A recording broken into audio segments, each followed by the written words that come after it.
today is Doctor Who Sunday and we're going to take a trip back in time to talk about Kinder. Hello and welcome back to Chat About It, Don't Shout About It with me, Rachel, the Queen of the Woke, as crowned by one of my haters. I crown you Queen of the Woke!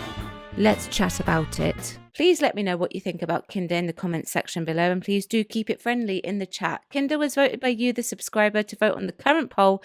Please head on over to the post page after this video. It should be up by now because I couldn't do it yesterday. I do apologise. Kinder was written by Christopher Bailey and it aired from 1st of February to the 9th of February 1982. The Doctor, Adric, Nyssa and Tegan land on S14 Devaloka, the land of the Kinder. Nyssa is unwell, so the Doctor induces D-sleep on her. She rests in the TARDIS and the Doctor, Adric, Tegan, they go exploring. They discover chimes which make Tegan fall asleep and start having weird dreams or hallucinations or whatever it is that you want to call it. It's in her mind about the Mara. And should she aid the Mara in going into the land of the Kinder? She allows it to do so. So it transfers to her mind, and when she wakes, she transfers the Mara to Adris, but not before she had pelted him with apples, of course, who then obviously goes on to try and control the land with the Mara in his mind. Whilst all of this is happening, the Doctor and Adric are taken hostage and taken into the dome. There they learn about the world that they are on and about the Kinder. They learn that the Kinder are telepathic, and the telepathic traits that they have, well, the Mara uses it to control them, and Hindor was also able to do the same with a mirror. Hindor is on the verge of a mental breakdown. Sanders is exposed to the box of Jana, and the Doctor and Todd are able to escape, leaving Adric behind at the dome after they make a telepathic connection with Panna. They trace her down, and she shows them a vision at the cost of her life as to what could happen should the Mara succeed. It then becomes a race against time to stop the Mara before it overpowers the Kinder. So, first up, who likes this story? I'm very well aware that it is a popular story. However, I do like it and I don't like it. Now, does that sound weird to you? That's because it sounds weird to me. That's why I was asking. In general, I don't have many negatives about the story, but I can specifically pinpoint a few, okay? I would say that my rewatch of this particular story is the second one, and this is because I never felt the need to return to it, and that's because I feel like with this particular story there is something that, well, there's something that is distinctly lacking. I can never fully put my finger on it. Trust me though, it's not the crash bang and the wallop and the action or anything like that. This story, it doesn't need it, but there's something that's just a little bit off, a lack of substance maybe. However, I will try at various points in this review to analyse it as to what it could be. But let's look at the positives, because there are positives. Just don't expect this review to be an hour long though. So the first thing that we need to celebrate, and it is a celebration, is the fact that there's no sonic screwdriver. Woohoo! We see it at the beginning, and it's used in the context of a waveform generator to induce D-sleep on Nyssa. Perfect, it's gone. Adios, bye-bye. All we needed is a couple of creative lines, and that was it. We don't see it again, and that's a creative way to get rid of the sonic. However, that's it for Nyssa in this story. A bit at the beginning and a bit at the end. Yes, it does fall into the trope of the companion being stuck in the TARDIS, which was ever so common in the Peter Davison era. But in this case, there was a specific reason for it, and I couldn't remember what it was, so I had to go and look it up because, you know, it is a bit odd that she should be a companion and remain out of sight. Now, I don't know how true this is, but it does make sense because it's got the Sonic in it, and Peter is not so much associated with the Sonic. But apparently this was written for Tom Baker originally, not Peter Davison. This story, in my opinion, is much better suited with Doctor Number 5 than Tom. It was written before Nyssa was ever made a companion. Sarah Sutton did say that when she signed her contract for that series, she knew she wasn't going to be doing the entire series. It was stipulated in her contract that she was going to be missing 2 parts in a story. The story was written with Tegan and Adric only in mind. So could the lack of Nyssa be what makes this story strangely lacking? Who knows?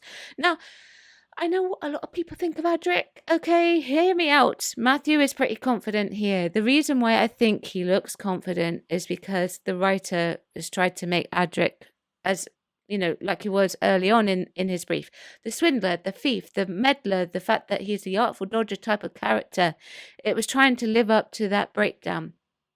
I like it when Adric argues with the Doctor. I also think Peter Davison does a really good argument scene, I will say. I like the fact that it's because of Adric that they get taken hostage. I like the fake double cross on the Doctor. It's just the things that I would associate with the character of Adric that we saw at his very beginning. And Matthew does a fair job, and the reason why is because he knows it's part of the brief. And I always find him at his weakest when his character is not written as part of his brief. And I'm also going to praise something else that could have been made incredibly soapy. Had this been done with New Who, it would have been soapy, right? They tackle mental health with the characters of Hindle and Sanders. Now, mostly Hindle, though, in this. Now, there isn't really a full explanation as to why Hindle was having mental health issues.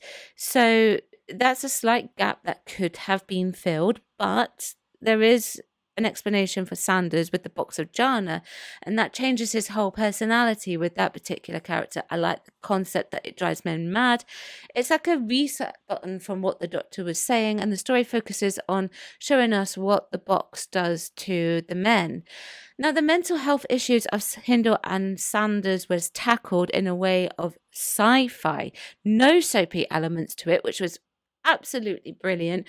I wondered if Hindle had developed a fear of the outside world and what the Kinder could do to him and his companions, which caused a spiral in his mental health. It could be something that was cut from the script. I don't know. Simon Rouse, or Rouse, I don't know how that's pronounced, had a very strong performance as the character. In fact, I would say that he had the strongest dialogue, even stronger than the Doctor. And that's rare for me to say something like that. I was certainly more worried about what his character could do with his state of mind rather than what the Mara was going to do. His mental health was so bad that his actions were sporadic and completely unpredictable. For example, I love the idea that he wired the dome to explode, even though we don't see it happen. Mental health is a big thing that is addressed in this story, and I like how it was addressed. The concept of the Mara is also a great one, although I think it needed some more work. All right. Introducing this new enemy was good. However, there was a weakness here, and I'm wondering if this, what I'm going to say, is potentially what causes the lack of depth in this particular story. I don't know. I will open that to the floor to you. Tegan is my favourite companion in Classic. Hands down my favourite. But I do feel like she was underutilised in this. She gets stuck in a dream state caused by the chimes. Of course, she should not be there alone. That's why it happened. I like the idea. I like the concept, plus everything that happened inside her mind when she was interacting with the Mara. The only thing that could have been made more of was which Tegan was which, right? It's good. They could have put a bit more in there, but, it's still good. Overall, though, I like the bizarre aspect because the dreams and the trances, they were quite original and exceptionally weird, and the reveal of the snake on our arm is pretty cool. There's a lot of original concepts in this story, I think. Now, this is where the weakness comes in, okay? Tegan wakes up and she does the brilliant Mara voice that we associate with her, throws apples onto Aris and transfers the Mara onto him instead. The effects for these two parts, plus what she's seeing in her mind, are very good. And obviously, it's a very studio-bound story, so they are limited in many respects, but that's fine. Anyway, I personally think that the Mara shouldn't have transferred onto Aris. I think it should have stayed with Tegan. The Doctor irresponsibly left Tegan behind, something which he does acknowledge later, but I think it could have made more sense for him in his panic. I think that it would have been better having it be all her, and perhaps her manipulating Aris, rather than having her sleep for 2 days because her mind was unshared. The resolution, though, was a reasonably good one, leading Aris, although it should have been Tegan, into the circle of mirrors to bring out the Mara because it was unable to bear looking at itself. Great. I say that is a really good way to bring down the Mara. The animation, I must admit, is not my favourite. I won't lie to you, and its final appearance of how it looked is questionable. However, I do bear in mind budget, and it does serve its purpose well enough, so I won't be overly harsh in the critique of that. The cliffhangers are okay.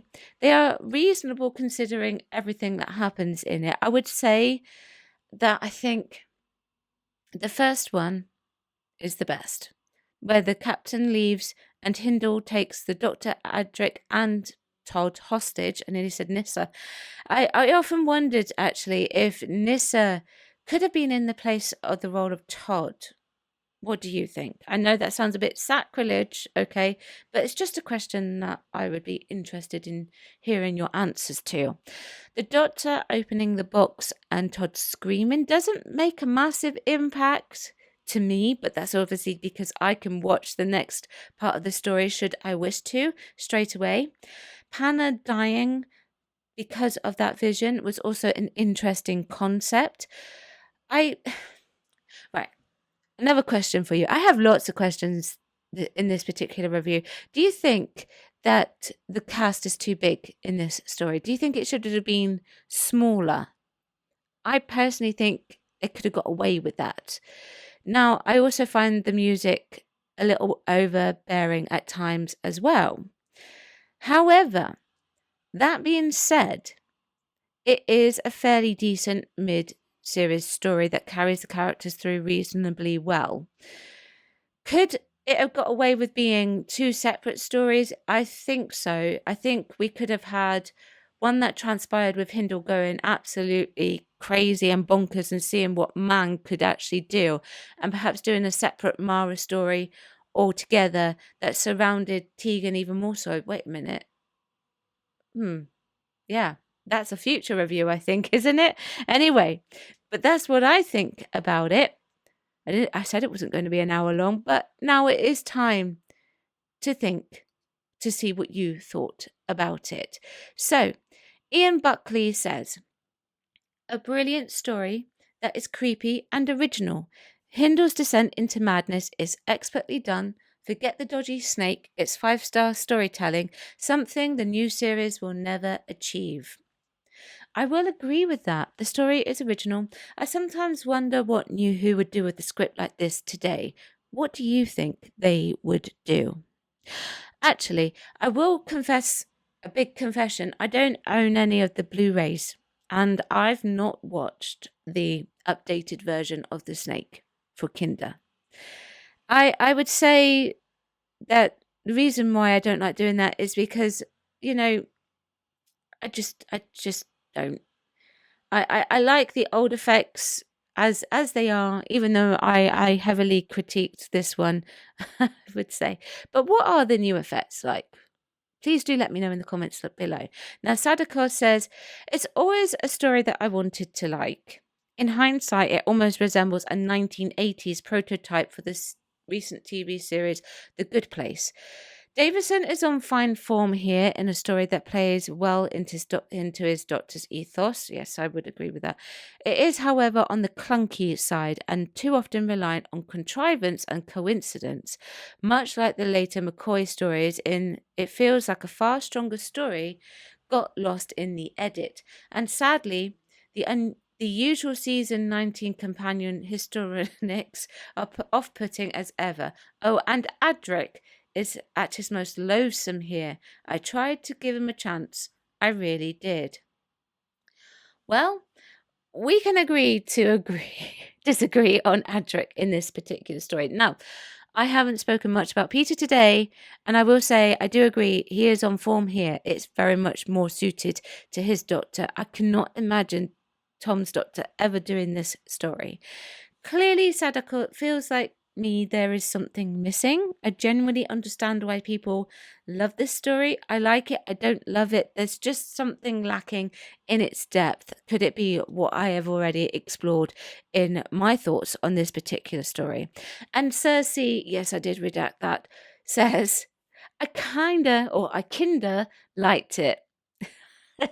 I see what you did there, and I kinda liked it as well. Now let me know what you think of the story. Check out some of the other content I have picked out for you. Chat about it, don't shout about it. Thanks very much for watching. I will see you soon. Bye bye. Thank you for watching today. Don't forget you can join me on my other platforms as well. I've got YouTube, Rumble, Spotify, X, TikTok, Instagram, Locals, Substack, and I also have a Discord. Everything is linked below.